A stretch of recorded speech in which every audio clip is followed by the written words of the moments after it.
Assalamualaikum warahmatullahi wabarakatuh. Perkenalkan, nama saya Idlal Nopal Habibi. Saya merupakan mahasiswa Universitas Islam Negeri Sultan Syarif Kasim Riau.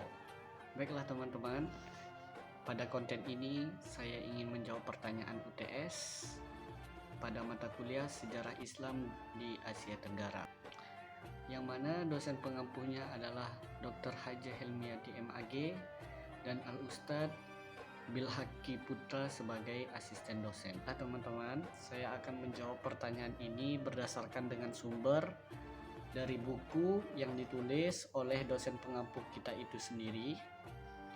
Saya akan menjawab pertanyaan yang pertama, yaitu di atas ini. Mengenai masuknya Islam ke dalam Asia Tenggara, ada banyak sekali perbedaan pendapat. Mulai dari siapa yang menyebarkan agama Islam di Asia Tenggara, kapan masuknya Islam di Asia Tenggara, kemudian yang menyebarkan agama Islam itu berasal dari mana, dan bagaimana Islam masuk ke dalam Asia Tenggara. Nah, untuk kapan pertama kali masuknya Islam ke Asia Tenggara, itu ada dua pendapat. Yang pertama itu adalah abad ke-7 dan kemudian pada abad ke-13. Nah, untuk pada abad ke-7 itu dibuktikan oleh adanya peninggalan nisan, batu nisan dari orang Islam yang ada di Asia Tenggara. Kemudian untuk pada abad ke-13 itu sudah mulai banyaknya para pedagang Islam yang berada di Indonesia. Dari sini kita bisa menyimpulkan bahwa masuknya Islam pertama kali di Asia Tenggara pada abad ke-7. Dan Islamisasi secara besar-besaran itu terjadi pada abad ke-13, yang dimana itu para pedagang dan para guru-guru sufi sudah mulai masuk ke dalam Asia Tenggara. Pertanyaan yang kedua, ini dia. Adapun yang membedakan antara karakteristik Islam di Asia Tenggara dan Islam di Timur Tengah.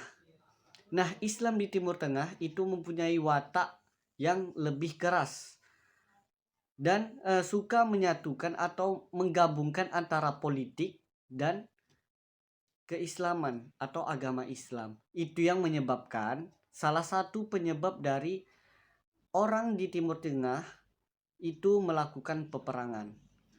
Nah, itu juga menjadi salah satu alasan mengapa Allah mengutus Nabi itu lebih banyak dari Bani Israel.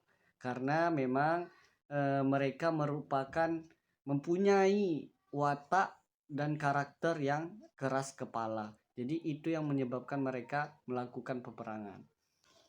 Hal ini bertolak belakang dengan masuknya Islam di Asia Tenggara, yang mana Islam masuk ke dalam Asia Tenggara itu sangat diterima dan diapresiasi oleh masyarakat yang ada di Asia Tenggara.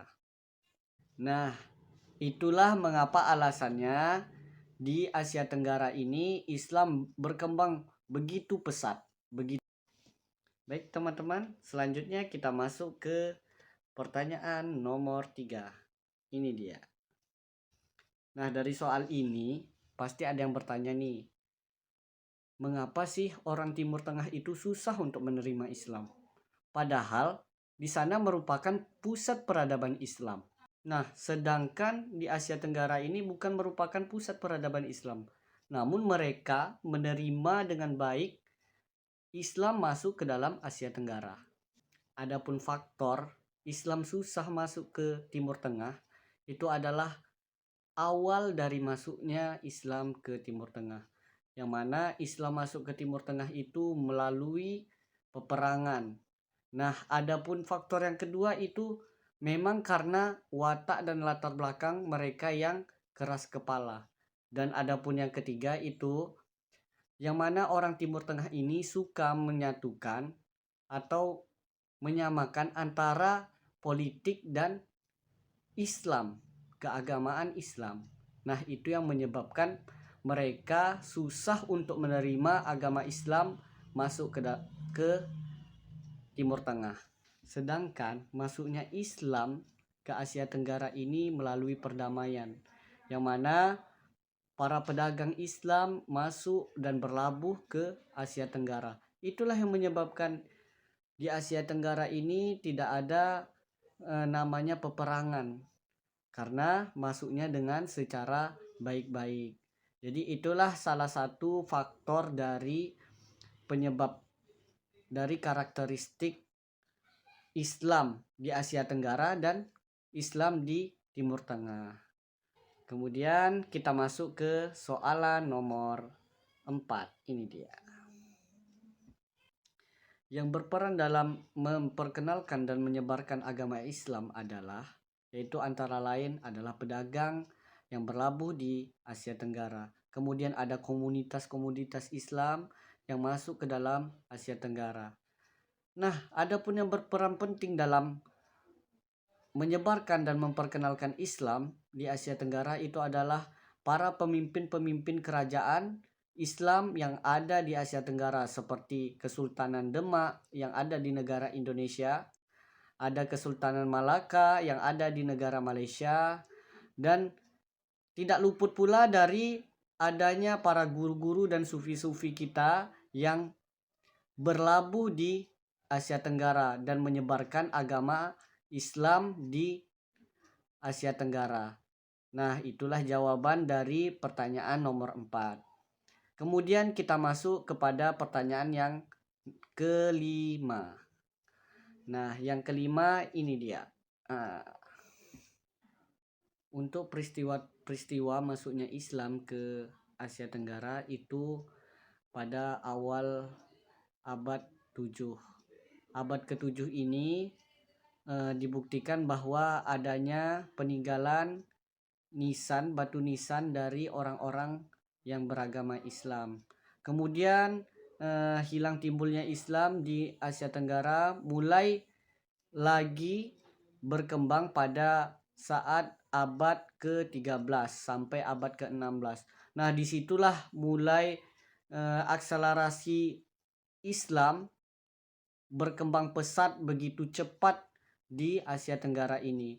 Itulah mulai ada kerajaan-kerajaan Islam, kesultanan-kesultanan Islam, para guru-guru sufi mulai masuk ke dalam Asia Tenggara, mulai bisa menyebarkan agama Islam. Dan kemudian pada saat itu seiring jalannya waktu mulailah muncul ada dibuat pendidikan untuk khusus agama Islam, itu adalah pondok pesantren. Nah, di situ makin pesat peradaban Islam menyebar di Indonesia dan di Nusantara. Mungkin itu saja, sekian dari saya. Lebih dan kurangnya saya mohon maaf. Wabillahi taufik wal hidayah. Assalamualaikum warahmatullahi wabarakatuh. Dadah.